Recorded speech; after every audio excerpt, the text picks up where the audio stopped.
Hello friends, get ready to scary में आपका स्वागत है। और फ्रेंड्स, SCP-076 जिसे एबल के नाम से भी जाना जाता है, और यह न केवल SCP फाउंडेशन के सबसे पावरफुल SCPs में से एक है, बल्कि यह अमर भी है, क्योंकि अगर इसे टर्मिनेट कर दिया जाता है तो यह अपने कॉफिन के अंदर हर बार फिर से जीवित हो जाता है। और दूसरी ओर SCP-073 जिसे केन के नाम से भी जाना जाता है, यह एक ऐसा SCP है जिसके पास किसी भी तरह का एक्सट्रीम फिजिकल एबिलिटीज़ तो नहीं है, लेकिन जब भी इसे किसी भी तरह का डैमेज पहुंचाया जाता है तो इसके ऊपर उसका कोई इफ़ेक्ट नहीं होता है, बल्कि उल्टा उसके ऊपर हमला करने वाले पर ही वह इफ़ेक्ट दिखाई देने लगता है। फॉर एग्जाम्पल, जब कोई भी SCP-073 को जान से मारने की कोशिश करेगा तो SCP-073 तो नहीं मरेगा, लेकिन उल्टा वह अटैकर ज़रूर मर जाएगा। इन सभी बातों को सुनने के बाद आप भी सोच रहे होंगे कि अगर ये दोनों SCP आमने सामने मिले तो क्या होगा। तो आज की इस वीडियो में हम इसी के ऊपर बात करने वाले हैं, लेकिन वीडियो शुरू करने से पहले अगर आप हमारे चैनल पर नए हैं तो सब्सक्राइब जरूर कर लें, और साथ में नोटिफिकेशन बेल को ऑन करके उसे ऑल पे जरूर प्रेस कर लें, ताकि फ्यूचर में आने वाले ऐसे ही और एक्सपेरिमेंटल वीडियोज़ को आप मिस ना कर पाएँ। तो फ्रेंड्स, बिना देरी किए चलिए वीडियो शुरू करते हैं। So let's begin. तो फ्रेंड्स, इससे पहले कि हम इन दोनों SCPs के बीच इंटरेक्शन पर डिस्कस करें, उससे पहले हम जल्दी से इनके ओरिजिन्स के बारे में जान लेते हैं। जैसा कि आप में से अधिकांश लोग पहले से ही जानते होंगे कि SCP-076 और SCP-073 बिब्लिकल पर आधारित है। कैरेक्टर केन और एबल, जो एडम और ईव के पहले दो बेटे थे। केन एक बहुत ही अच्छा किसान था और एबल एक चरवाहा था। दोनों ने अपनी मेहनत का फल प्रसाद के रूप में ईश्वर को दिया। हालांकि ईश्वर ने केन के प्रसाद से अधिक एबल के भेंट को पसंद किया, जिसके कारण केन को एबल से जेलसी होने लगी, और परिणाम स्वरूप केन ने अपने भाई की जान लेने का फैसला किया। और जब भगवान को यह पता चला तो उन्होंने केन को श्राप दिया कि वह जिस भी ग्राउंड में जाएगा तो वह बंजर हो जाएगा, यानी उस ग्राउंड के सभी पेड़ पौधे और घास पूरी तरह से जल जाएगा, और उस ग्राउंड में सिर्फ धूल और मिट्टी ही बचेगा, जिसके कारण वह खेती नहीं कर पाएगा। और साथ ही भगवान ने उसे कहा कि अगर उसे कोई मारने की कोशिश करता है तो उसे कुछ भी नहीं होगा, बल्कि उल्टा उसके हमलावर पर ही उसका इफ़ेक्ट होगा। और दूसरी ओर SCP-076 यानी एबल, जो अमर है, और यह माना जाता है कि SCP-076 काफ़ी ज़्यादा एग्रेसिव नेचर का है, और वह जिसे भी देखता है उसे जान से मार देता है। तो हम देखते हैं कि क्यों एक इंटरेक्शन SCP-076 और SCP-073 के बीच इतना दिलचस्प होगा।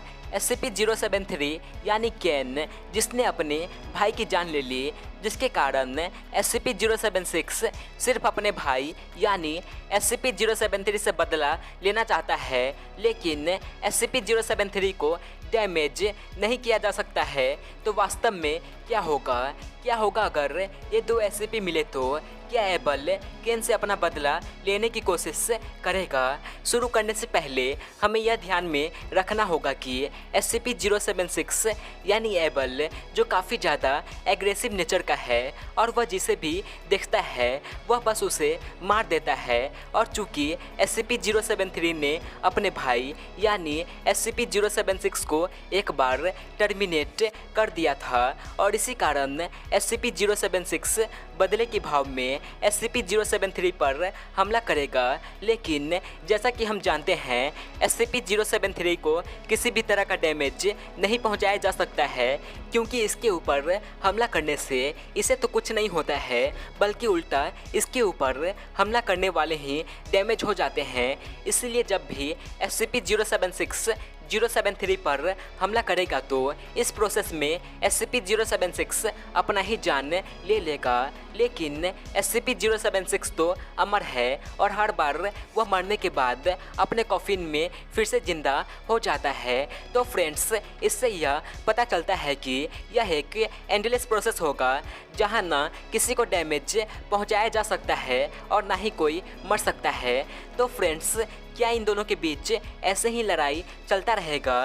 क्या ये दोनों कभी मिलजुल कर भाई की तरह नहीं रह सकते हैं? तो फ्रेंड्स, ऐसा हो सकता है क्योंकि SCP फाउंडेशन के एक साइंटिस्ट ने एक उपाय सोचा है और उन्होंने प्रेडिक्ट भी किया है कि अगर इसे इस्तेमाल किया जाए तो हो सकता है इन दोनों के बीच लड़ाई बंद हो जाए।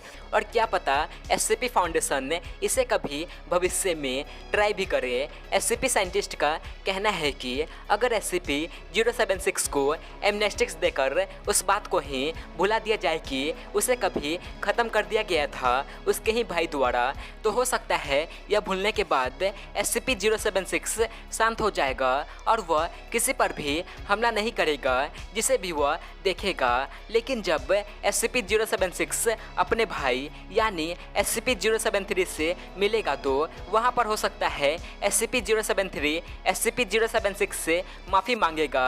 लेकिन SCP-076 को कुछ याद नहीं रहने के कारण वह समझ नहीं पाएगा कि आखिर वह माफ़ी क्यों मांग रहा है, जिसके बाद SCP-073 उसे सब कुछ बता देगा। और फ्रेंड्स, यहीं से दो रिजल्ट सामने आने का पॉसिबिलिटी बनता है। पहला यह कि सच जानने के बाद भी SCP-076 SCP-073 को माफ़ कर देगा और एक साथ मिलजुल कर भाई की तरह रहने लगेंगे। और दूसरा यह कि सच जानने के बाद हो सकता है SCP-076 फिर से SCP-073 के ऊपर हमला करना शुरू कर दे। इसके परिणाम स्वरूप वही प्रोसेस फिर से शुरू हो जाएगा। तो फ्रेंड्स, आपको क्या लगता है, क्या इन दोनों के बीच लड़ाई बंद हो जाएगा या फिर ये दोनों ऐसे ही अनंत काल तक लड़ाई करते रहेंगे? नीचे कमेंट करके जरूर बताएं। और वीडियो पसंद आई हो तो लाइक और शेयर करना ना भूलें। और आप ऐसे ही और वीडियोज देखना चाहते हैं तो हमारे channel get ready to scary को अभी सब्सक्राइब कर लें। सो मिलते हैं अगले वीडियो में।